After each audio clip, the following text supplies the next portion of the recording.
And in the latest from month-long evergreen financial crisis, the real estate company has racked up debts of over $300 billion, although crisis has been going on for a while now. This is for the first time that Fitch rating agency has labeled firm as a defaulter. The development comes as company had to make two payments before 6th of this month. Get ready for an eye-opening journey as we reveal the truth behind China's real estate crisis. Rumors abound that the country is hiding the fact that its bankers are in danger of going bankrupt. And in this video, we reveal the reasons behind this shocking situation. We dive into the impact of this crisis on China's economy and society with you. For the importance of real estate ownership to the unethical practices of top developers, we leave no stone unturned to uncover the truth.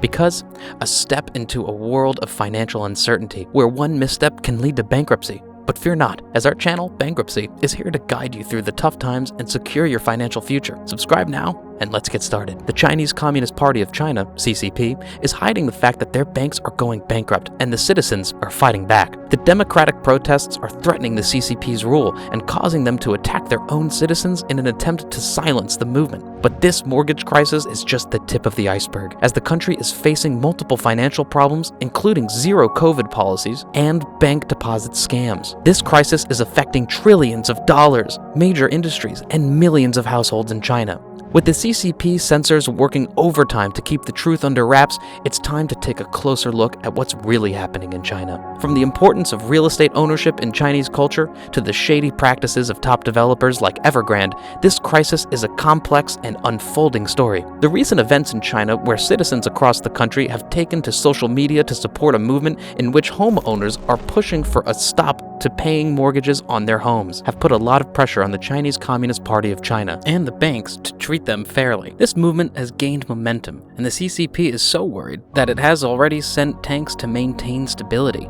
For the first time in over 30 years, the CCP is fearing for its existence due to China's real estate bubble.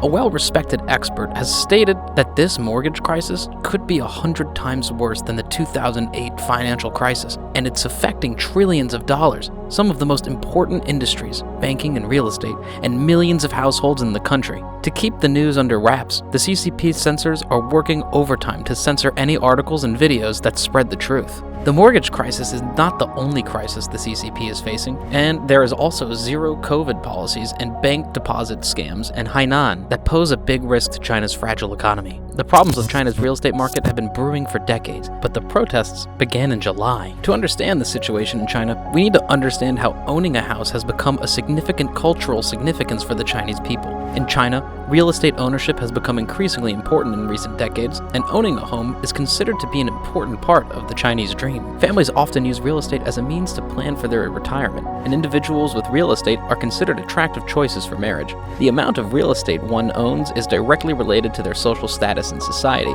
Because of these factors, it's not surprising that real estate prices have continued to rise over time due to high demand. One dataset showed that Chinese families had around 70% of their wealth invested in real estate. The lack of diversification in their investments is a concern, and if something were to happen to that real estate market, it could result in a significant loss. The collapse of Chinese property giant Evergrande highlights these concerns. The company was once one of the largest developers in China, but its shares have fallen 80% this year, and 15 towers remain unfinished for 7 years. The company went bankrupt, and the towers were recently demolished in Shanghai. Despite the size of the company, many of its practices were far from appropriate.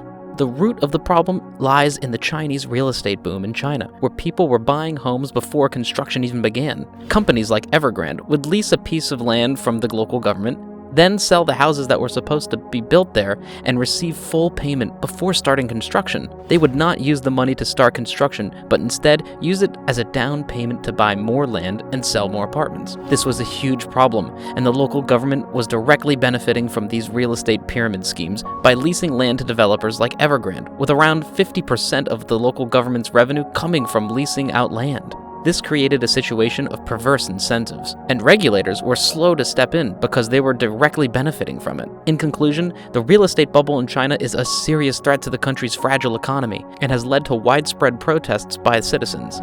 The collapse of Evergrande, one of the largest real estate developers in China, highlights the concerns about the real estate market, which is considered one of the most important industries in the country. The lack of diversification in people's investments and the debt crisis faced by the real estate sector are causing people to lose their trust in the CCP and its ability to maintain stability. The CCP's response to the mortgage crisis and protests, which have been growing in recent weeks, have been to send tanks to maintain stability. The financial expert warns that this mortgage crisis could be 100 times worse than the 2008 financial crisis and could result in a significant loss for millions of households in China. Thanks for watching.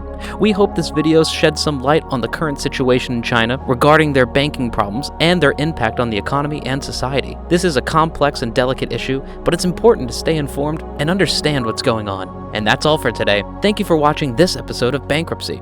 If you want to stay ahead of the game and secure your financial future, make sure to subscribe to our channel and turn on notifications. Until next time, take care and stay informed.